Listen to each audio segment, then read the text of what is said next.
Welcome to my YouTube channel. In this video we will discuss about the Arrhenius concept of acid and bases. आपल्याला acid आणि bases काय आहे ते माहिती आहे, पण वेगवेगळे सायंटिस्ट आहेत त्यांनी ॲसिड आणि बेस डिफाइन करण्यासाठी वेगवेगळे डेफिनेशन सांगितले. सो या व्हिडिओमध्ये आपण अरेनियस हे जे सायंटिस्ट होते त्यांनी ॲसिड्स आणि बेस हे डिफाइन करण्यासाठी कोणत्या डेफिनेशन सांगितल्या किंवा त्यांच्यानुसार ॲसिड आणि बेस म्हणजे काय हे आपण या व्हिडिओमध्ये डिस्कस करणार आहोत. So first we will see what is meant by Arrhenius acid. So according to definition, the acids are the hydrogen containing compound which give H plus ion on dissociation in water. It's called Arrhenius acid. Okay, so एखादा compound आपण वॉटरमध्ये टाकला, dissolve केला की तो dissociate झाल्यानंतर आपल्याला H plus ion जर देत असेल तर त्याला तुम्ही म्हणणार अरेनियस ॲसिड. सपोज मी HCl हायड्रोक्लोरिक ॲसिड घेतलं, ते वॉटरमध्ये डिझॉल्व केलं, तर HCl डिसोसिएट कोणत्या प्रकारे होणार आहे तर H plus and Cl minus.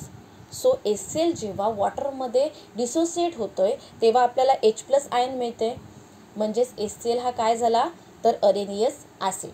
कोणताही सबस्टन्स घ्या, तो वॉटरमध्ये डिझॉल्व करा, तो डिसोसिएट झाल्यावर जर तुम्हाला H प्लस आयन जर देत असेल तर तो काय झाला अरेनियस ॲसिड. मग सपोज आपण HNO3 घेतलं, HNO3 पण कसा डिसोसिएट होणार आहे तर H plus and NO3 minus. So याच्यामधून पण आपल्याला H प्लस मिळते, H प्लस आयन मिळतोय. सो हा पण काय झाला अरेनियस ॲसिड. एकदम सिंपल आहे. एखादा कंपाऊंड आपण वॉटरमध्ये डिझॉल्व केला, तो डिसोसिएट झाल्यानंतर आपल्याला जर हायड्रोजन आयन देत असेल, हायड्रोजन आयन म्हणते आम्ही, H plus ion hydrogen ion देत असेल तर आपण त्याला म्हणणार Arrhenius acid. Then next it is the Arrhenius base. Arrhenius base ची डेफिनेशन पाहूया पहिले. काय आहे? The bases are the hydroxide compound which give OH minus ion on a dissociation in a water. Means Arrhenius base हे असे compound आहेत की आपण जर ते कंपाऊंड वॉटरमध्ये डिझॉल्व केले की ते डिसोसिएट झाल्यानंतर आपल्याला कोणता आयन मिळणार आहे तर OH मायनस आयन और हायड्रॉक्साईड आयन.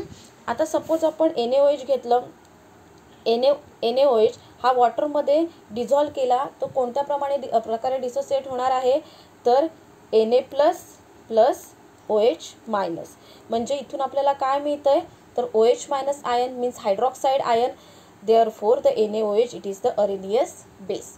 म्हणजे कोणताही सबस्टन्स आपण वॉटरमध्ये डिझॉल्व केला तर तो डिसोसिएट झाल्यानंतर आपल्याला जर OH मायनस आयन देत असेल, हायड्रॉक्साईड आयन देत असेल तर आपण त्याला म्हणणार Arrhenius base. Okay, so I hope तुम्हाला या दोन्ही कन्सेप्ट नीट समजल्या असतील. नेक्स्ट व्हिडिओमध्ये आपण पाहणार आहोत Lewis concept for the acid and base. Thank you for watching.